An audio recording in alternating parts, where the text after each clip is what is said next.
Hello, I am recording this because I have a family emergency, so I'm going to be out of town on Tuesday. And what I wanted to do is to work through some examples and problems with you guys. So I'm going to split this up into a couple of different recordings, but the first one that I'm going to focus on is on excretion and how it relates to filtration, reabsorption, and secretion, and then also how it relates to clearance. So we're going to use the video to try to help navigate some of the things that we normally would be covering in class. And I'll be posing questions just as I would in class. So to start off, one of the things that we want to think about when we think about the nephron and the way that the kidney works is that we are going to be excreting something. And that excretion is the end product of the things that we've filtered into the nephron minus the things that have been reabsorbed, but plus the things that have been actually secreted. So those processes all feed into what's going to actually be able to get out of the nephron. But the one thing that we also are considering what the kidney does is we want to understand how well can it clear things out of the bloodstream. And so that rate at which a solute disappears from the body is known as clearance.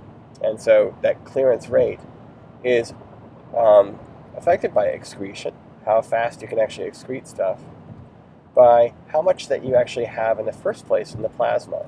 So you can almost think of it as this is what your blood is presenting to the kidney, and then up here on the upper part of this is how fast that you can actually get rid of it. And that gives you an idea of clearance. So in order to get a measurement of this kind of clearance and how it works, a lot of times we'll look at creatine levels in the blood, for example. And what is special about creatine is that it's not reabsorbed or secreted very much. And so it's a good index of how well the glomerular filtration rate is working in the kidney.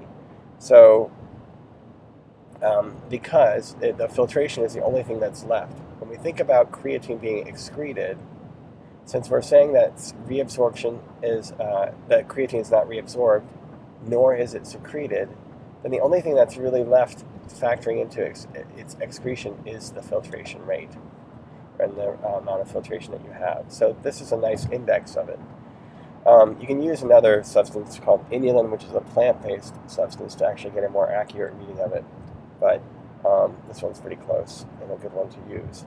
So what these slides connect to is the PowerPoint slides that we have. And I'm going to go through it. It's slides 27, I believe, here, where we talk about a clearance problem. And it goes through a lot of the text here, but I want to go through and work it through with you guys as I would have in class. And so what we're looking at then is a clearance problem that is looks like this. At the very top we have, this is supposed to be a drop of blood, and basically what happens is that we can measure how much creatine we have in the blood plasma. And so here, what I've written in here is that we have 1.8 milligrams in 100 mLs of creatine in blood plasma. And so this is how much we actually have, that the blood is being presented to the kidneys. As the kidney does its work here, and maybe I should have drawn a little kidney in there, what you find is that some of it actually gets into and gets excreted down here into a bucket. So what I did is I just threw a bucket, and imagine just peeing into a bucket all day long. It would be about 1.1 liters or 1,100 mLs in a day. And so if you just imagine collecting, it's kind of gross to think about, but it will help you kind of imagine it, is that within this fluid that you've collected in the urine, there's a certain amount of your creatine that's actually passed through. It's been filtered. It hasn't been reabsorbed and it hasn't been secreted. It's only been filtered. And so what ends up occurring then is that it ends up in the urine here, because that's what creatine isn't reabsorbed at all. So what you can do then is you can say, well, okay, how much did I actually get rid of here? And how much did I actually start with up here? And that can give you an idea of how well your kidneys are actually clearing the blood out. So the first thing we had to do to get this is to be able to get an idea of what our excretion rate is. How much are we excreting in a day? And one way to imagine is that you have this concentration of creatine in 1.5 milligrams per mil within this fluid here. And then you have a lot of it. You have over a liter of it, 1,100 mLs of it. And so just imagine that you were able to get rid of everything except for the creatine. You had a little pile, which I drew down here, and you've subtracted out everything else.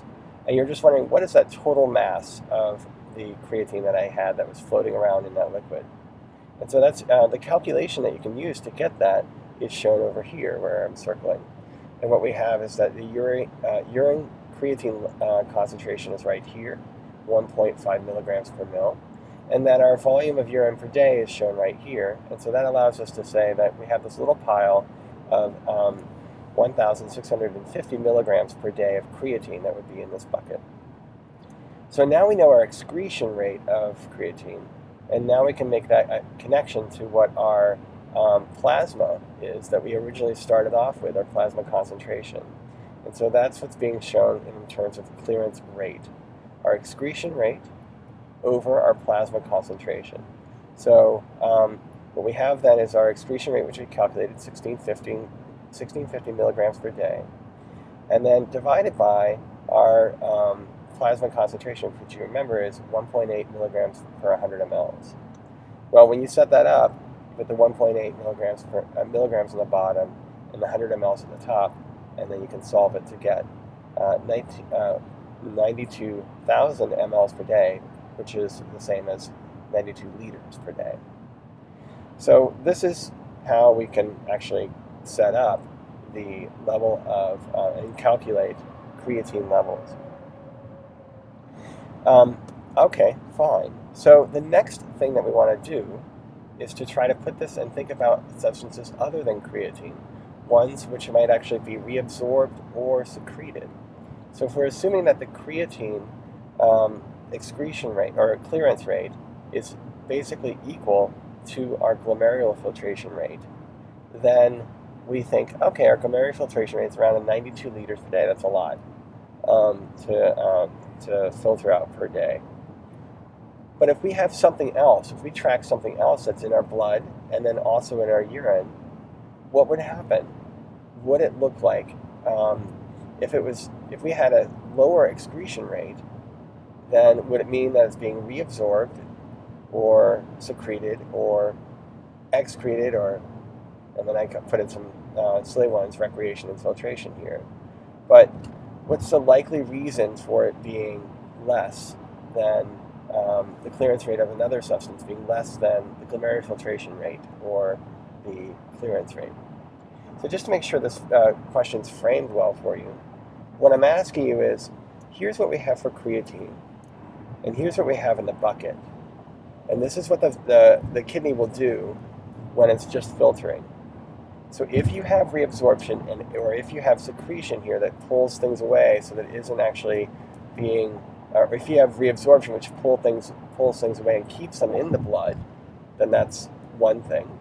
And so you presumably would have less of that material come out in the bucket. Alternatively, you could have something like penicillin, for example, which is actively secreted by the body. And so it could, you have transporters that are trying to, remove it. In that case, your body is trying to move it from the blood into the urine or into the filtrate that eventually forms the urine.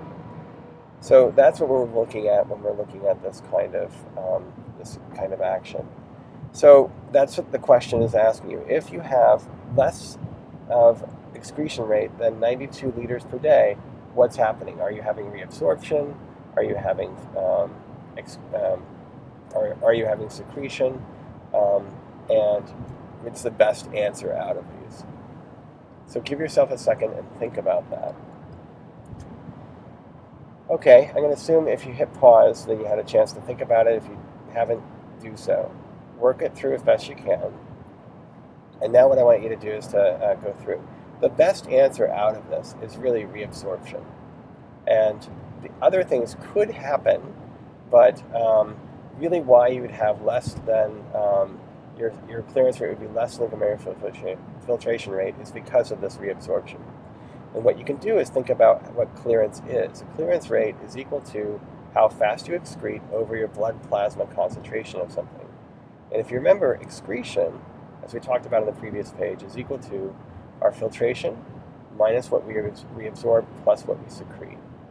So in the case of creatine, we only had filtration to think about, and that was 92 liters per day. So what's going to take away from that excretion rate? Reabsorption would. And it makes sense, not only in terms of what this calculation shows, but in terms of what the kidney does.